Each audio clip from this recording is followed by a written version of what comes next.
जिसने खुद घोटाले का आरोप लगाया वो अब जांच के घेरे में है। अस्पताल के बेड पर बैठे हुए उस शख्स कह रहा है कि जो जांच करना है कर लीजिए, मेरे खिलाफ आपको कुछ नहीं मिलेगा। 2-4 कुर्ता पैजामा और कुछ कपड़े जरूर मिल जाएंगे। अस्पताल के बेड पर लेटा हुआ यह शख्स कभी बिहार का राज्यपाल हुआ करता था।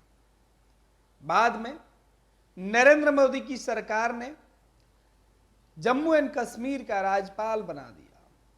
राज्यपाल बनते ही कई ऐसे काम थे वो सत्यपाल मलिक ने किया, लेकिन अपने रिटायरमेंट के बाद उन्होंने कई खुलासे किए। उन्होंने कहा कि जम्मू कश्मीर के अंदर जिस तरीके से प्रोजेक्ट पे काम चल रहा था उसमें बड़ी गड़बड़ी थी। उनमें से एक प्रोजेक्ट के खिलाफ उन्होंने सवाल उठाया। सवाल उठाने के बाद जांच हुई।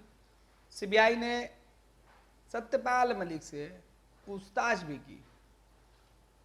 शायद देश के इतिहास में पहली बार हो रहा है कि किसी राज्यपाल से भी उनके रिटायरमेंट के बाद पूछताछ और उनके घर पे छापेमारी हो रहा है। यह एक्शन सीबीआई का है। छापेमारी की जा रही है।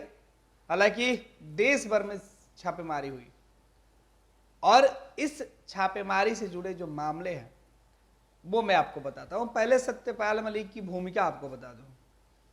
गवर्नर बनने के बाद या गवर्नर रहते हुए सत्यपाल मलिक ने बिहार और जम्मू कश्मीर के अंदर कई बार ऐसी बातें कही है जिससे कि वर्तमान सरकार और केंद्र सरकार दोनों पर सवाल उठते रहे हैं।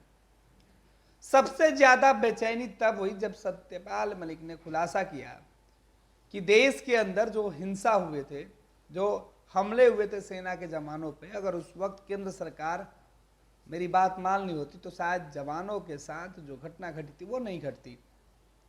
उसके बाद से जम्मू एंड कश्मीर के राज्यपाल रहते हुए वो निशाने पर आ गए थे। उनको उनके रिटायरमेंट के बाद सबसे ज्यादा आरोप उनके ऊपर लगे। उन्होंने कहा कि मैं किसान का बेटा हूं, इसलिए मुझे परेशान करने की कोशिश की जा रही है। लेकिन अब जो मामला निकल के सामने आया है वो यह है कि जम्मू कश्मीर के कीरू हाइड्रो प्रोजेक्ट में भ्रष्टाचार का मामला, और इसी मामले को लेकर सीबीआई ने छापे मारे। हालांकि छापेमारी की इस घटना के बाद सत्यपाल मलिक का बयान अस्पताल के बेड पर से आया। दरअसल पिछले 4-5 दिनों से वो बीमार है। दिल्ली के एक निजी अस्पताल में उनका इलाज चल रहा है और उसी जगह से उन्होंने बयान दिया और कहा कि मैं इस तरीके की कार्रवाई से झुकने वाला नहीं हूं।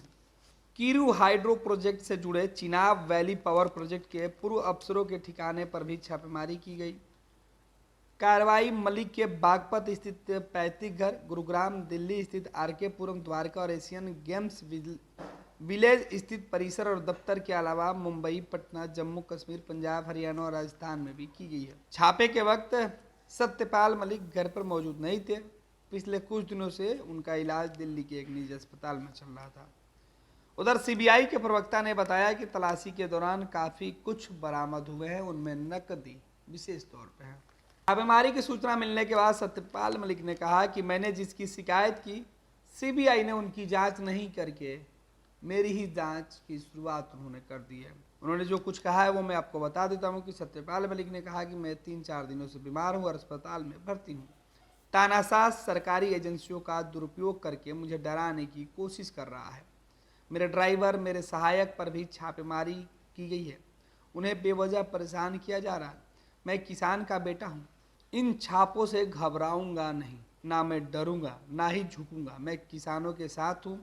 मैंने भ्रष्टाचार में लिप्त जिन व्यक्तियों की शिकायत की थी उनकी जांच न करके मेरे आवास पर सीबीआई ने छापे मारे हैं।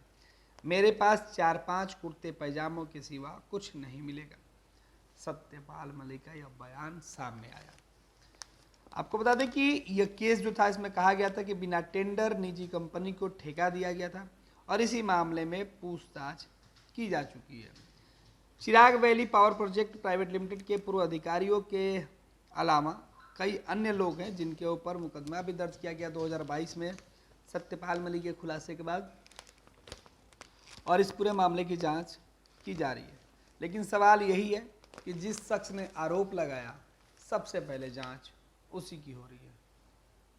सत्यपाल मलिक कि ये मामले की जांच इसलिए भी तेज कर दी गई है क्योंकि किसानों के हक में बोलने वाले पूर्व गवर्नर केंद्र सरकार के ऊपर लगातार सवाल उठा रहे थे और इसकी सजा उन्हें मिली है।